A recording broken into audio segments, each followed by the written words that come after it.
Okay, welcome back to the session. Fresh trout on papiotte. Okay, if you can recall, okay, I'm going to ask you what cut this is. Okay, that's not the one I'm going to use. What I'm going to use is I'm going to use a nice fillet off this. So if you can recall, it's all pin boned, it's all trimmed down, and that's exactly what we want. So I'm going to take a nice portion off this. Okay, we're looking for about 6 to 8 ounces. Take that off. I'm just going to turn that over onto the flesh side, and I'm just going to cut through the skin.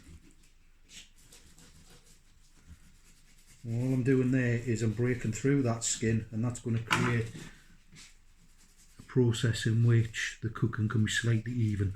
I haven't sliced it, it's just through the skin, so I haven't sliced the flesh up.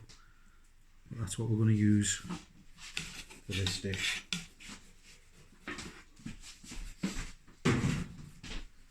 Now, on papiotte means baked in the bag. And in order to do that, I'm going to use greaseproof. I've got one piece of greaseproof here, and I'm going to make a large cartouche. Now, we've all done cartouches in the lesson. You're going to fold it in half, utilising your centre point, and you're going to make the edges meet each other down that centre point. All the way around, just keep folding half and half. And then with your scissors, just going to cut the ends off.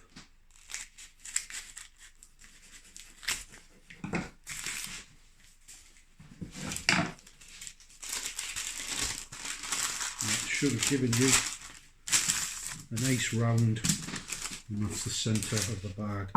What we're going to do, use a plate because you're going to end up tipping liquid in here, and just slightly off centre you're going to start and layer exactly what you want in this dish. So for today I'm going to be using some asparagus, I'm going to put some potato in there, some mushroom and some tomato. And that is basically the whole dish cooked in the bag. I've used a new potato and I've sliced it very thinly. Everything in this bag must cook in the time it takes the trout to cook. So you're looking at 10 to 12 minutes. Potato ordinarily would take longer, so I've had to cut it down so it will cook. So it's a very thick crisp. I've left the skin on, nice and fibrous. I've got some plum tomatoes, they'll cook in no time at all. And I've got some mushrooms which I'm going to add in there as well. I've already mentioned I'm going to use some fresh asparagus, that's nice and in season at the moment. So we need to prepare that. The asparagus as it is, as it's growing in the ground, the bottom is quite what we call woody. So that is hard eating, very fibrous. Full of flavour when it's in season, but I need to take the bottom of this off. So if you can hear that, it sounds quite solid, but then it comes up to where it's less so I'm going to cut that off by there.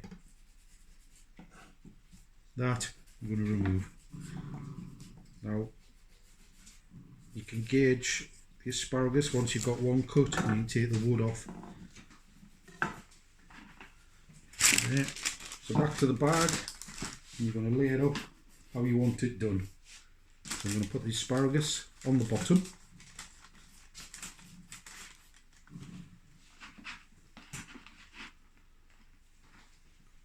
Some cherry tomatoes in there. Again, they will cook nicely. I'm going to put my mushrooms on top of my asparagus. Like so.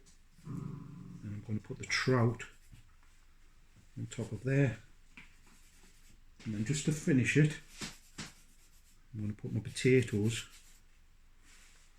on top of the trout. Now this will all steam inside the bag, so when we burst the bag open we'll get a nice aroma of everything that's on there. Little hint whilst we're working from home. Got this from Morrison's for £1. Lovely fresh thyme plant. Okay, grow from home. We can use it at home. We can just trim pieces off and that'll continue to grow. Like I say, only £1. So we can use that and have some nice fresh herbs on there.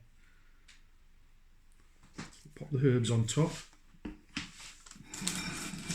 Just let you have a look how I'm plating that up. And you can see that's to one side of the bag and there's a reason for that.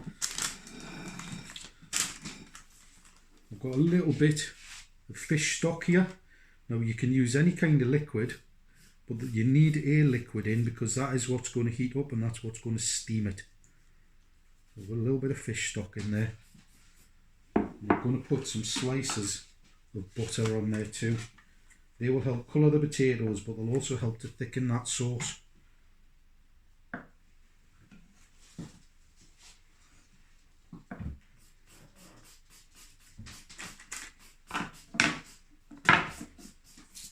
Bit of salt and pepper.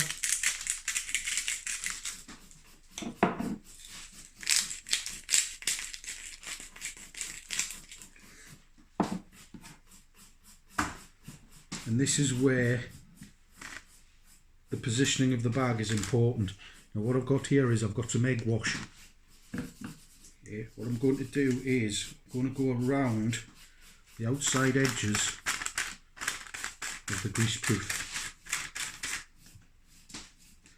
I'm going to soften them with the egg. I've got it in the plate so the liquid stays there. If I'd just done this on my board, I'd have liquid all around my board now.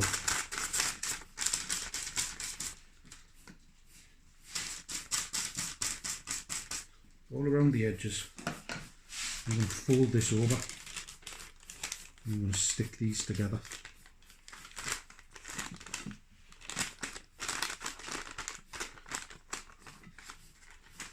So what I'm doing is, the dish I've just prepared in there is now inside its own environment. So the bag's touching together. I'm just going to fold it over again. Actually I'm not, I'm going to egg wash it again.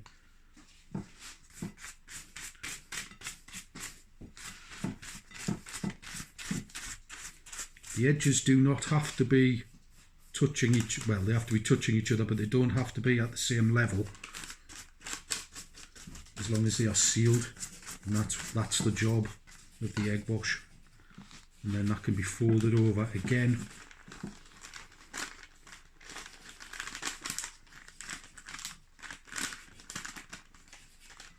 Just to create a pocket. What you don't want is, you don't want the steam of that stock once it's baking. You don't want the steam to be escaping, because that is what's cooking the dish.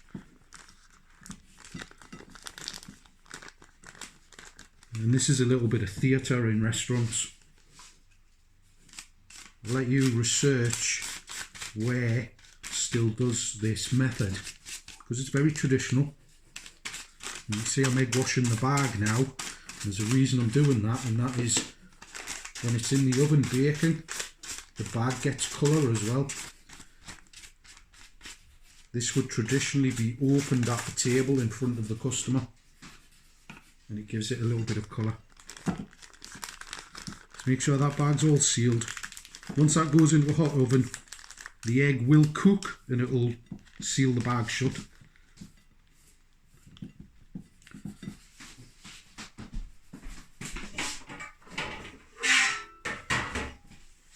So that is that, ready to go into the oven. Careful picking it up. That's all ready. Okay, so that will go into the oven for 10 to 12 minutes on 180. You need a nice hot oven for it. So I'll catch up with you once this is coming out.